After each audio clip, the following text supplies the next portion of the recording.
So finally, again, we have the service industry. This is another sort of key kind of one that we're particularly interested in. And this is something, again, that I mentioned in the last session, but just want to go back over it one last time to be extra clear.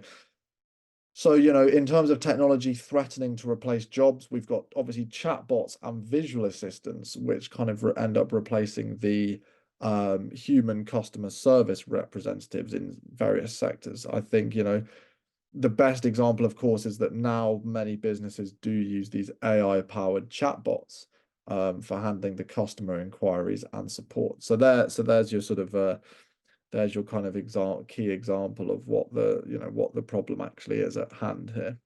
So that's the kind of one we have to think about. That right there is the one we have to think about. Okay, so that's really the sort of bringing it all together sort of aspect. Within the service industry, we have the rise in chatbots. These are probably very quickly going to replace sales personnel. And so they should be considering, keeping an eye on potential new jobs in other departments. And so what we really need to focus on in our next session is actually understanding, well, if these jobs are at threat, is there any way to reverse this?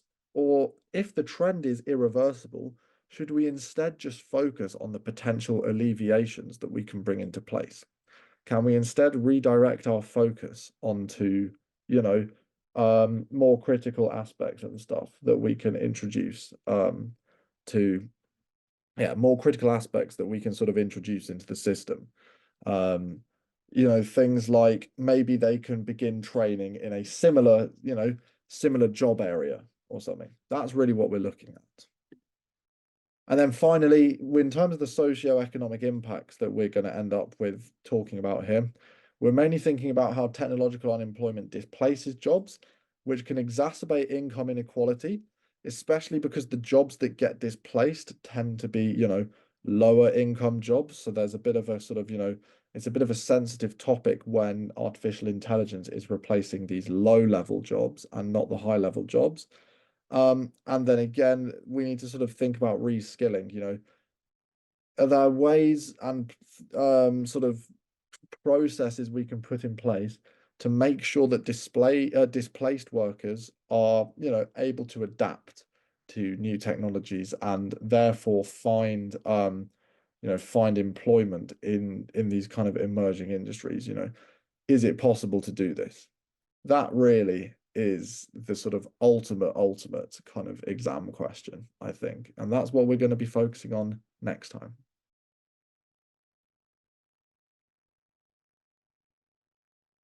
Okay, so for our second topic, there's two bits of reading I'd like to recommend.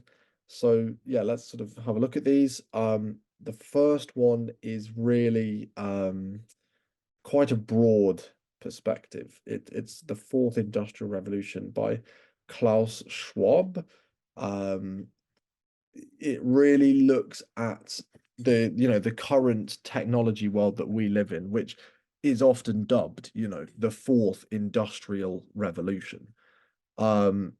It's particularly interesting. It focuses on a lot of these kind of key. It focuses on a lot of these sort of key kind of areas of, how much capital is actually flowing into the technology sector right now. And are we seeing the appropriate kind of the appropriate sort of ending points as well through the investment, right? So, how much money's flowing in, and is the money that's flowing out producing, meaningful kind of relations and stuff. So that's the real kind of that's the real kind of interesting point to the whole thing there. So I'd highly recommend sort of having a sort of dig into that one.